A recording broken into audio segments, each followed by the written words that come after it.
Ramayana, Chapter 13, Kekai Succumbs, read by Nirvan Bajaj and Ikveer Bajaj.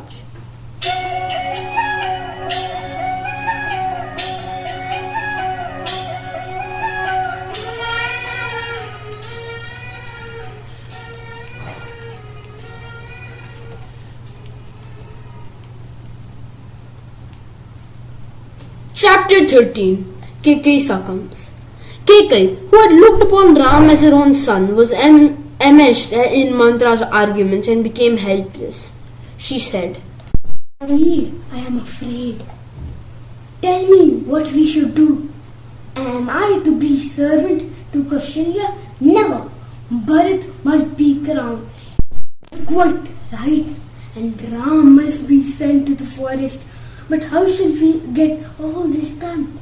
Tell me, you are clever and know the way. And she clung to Mantra. In Kekai's eyes at that time, Mantra's crooked frame appeared handsome. This is not a joke, it is a subtle psychological phenomenon. This is indeed strange, Kekai, said Mantra. Is it for me to tell you how this could be brought about? Have you really forgotten? Or are you only pretending? But if you want me to say it, I shall do so. Listen. And then she paused. Kekai, all impatient, cried,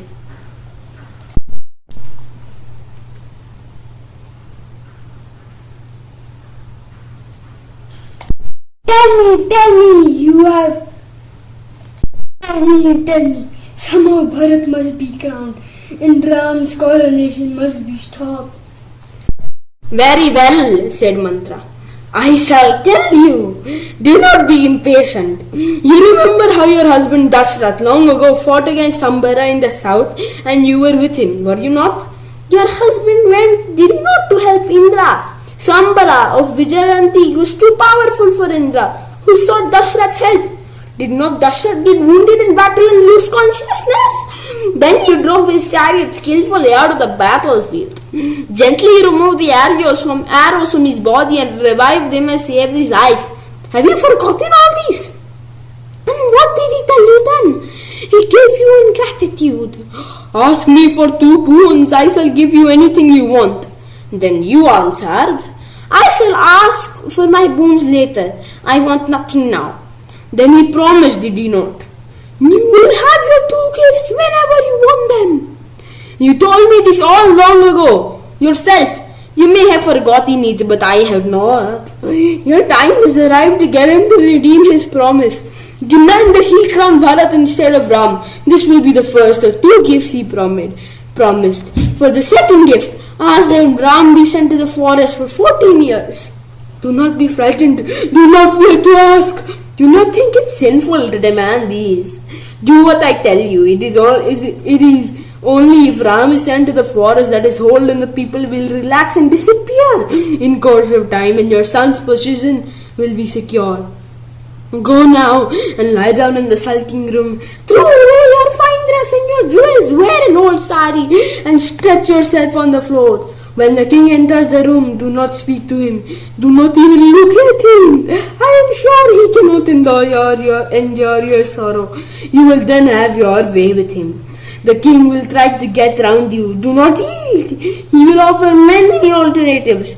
Accept none of them. Insist on the 2 boons. Be firm.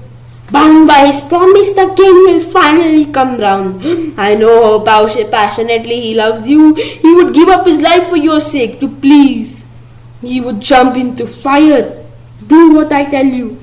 Do not be afraid.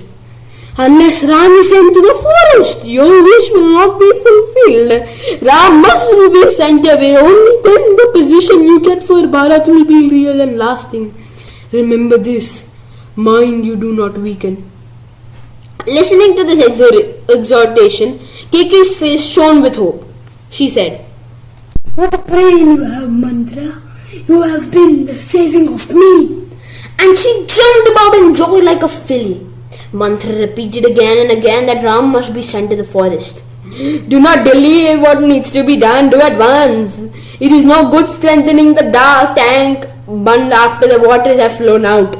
Remember what I have told you. Everything depends on your firmness. Victory is yours if you do not yield. Kekai assured Mantra of her firmness and forthwith entered the sulking room, removed her jewels and scattered them on the floor, changed her clothes and stretched herself on the floor. Then, assuming a broken voice, she said, Mantra, you will yourself carry the news to my father, Kekaya. You will yourself tell him one of two things. Either that Bharat is to be crowned or that Kekai is dead. My dear, dear Mantra. Kekai, in her anger, believed that Dashrath had really been treacherous to her. Even then, stretched on the ground, divesting herself of all ornaments and putting on a face of grief and anger, she looked inexpressibly beautiful. So great was her beauty. The sinful thought had found lodgment in her mind and her whole nature was transformed. The fear that she would lead a slave's life and that even Bharat's life was in peril had got hold of her.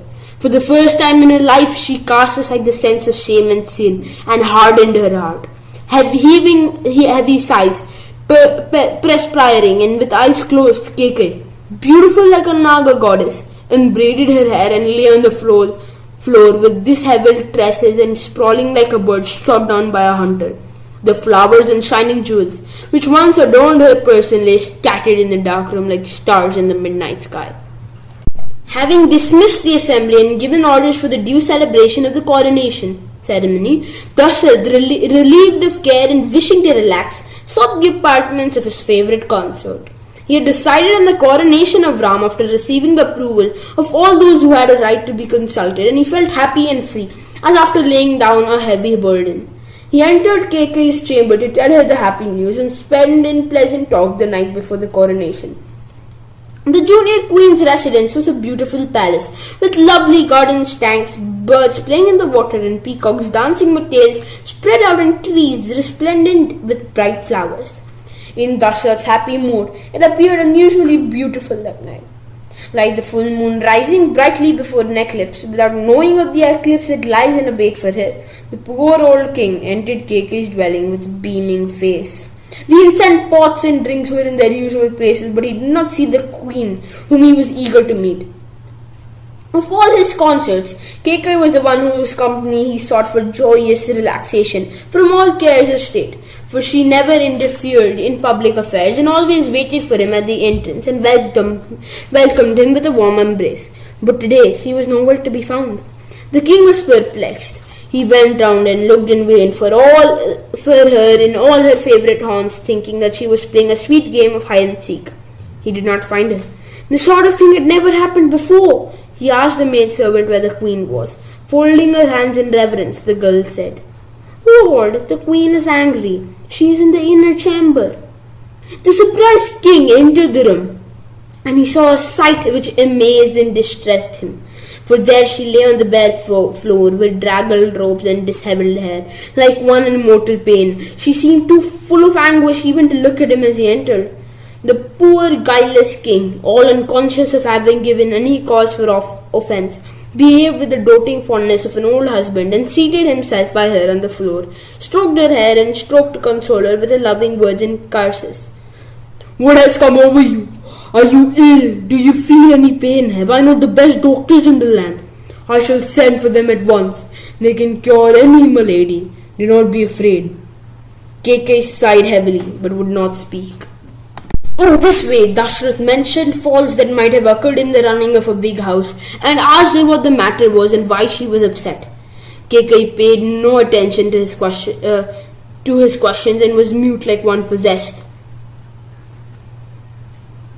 Kekai then sat up. The king was pleased, and then she began. She made Dashrath swear on Ram, made him swear once again that he would do anything she wishes. And then she told her what mantra, the evil mantra, had told her to tell. Bharat to be crowned king instead of Ram, and Ram banished in the forest for 14 years. At the end, happy her wish had worked, she said, "Remember your solemn vow, which you cannot break."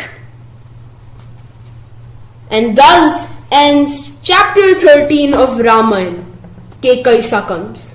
Please subscribe to this channel, like, share and comment on this video. Stay tuned for chapter 14, Wife or Demon. Thank you and Namaste.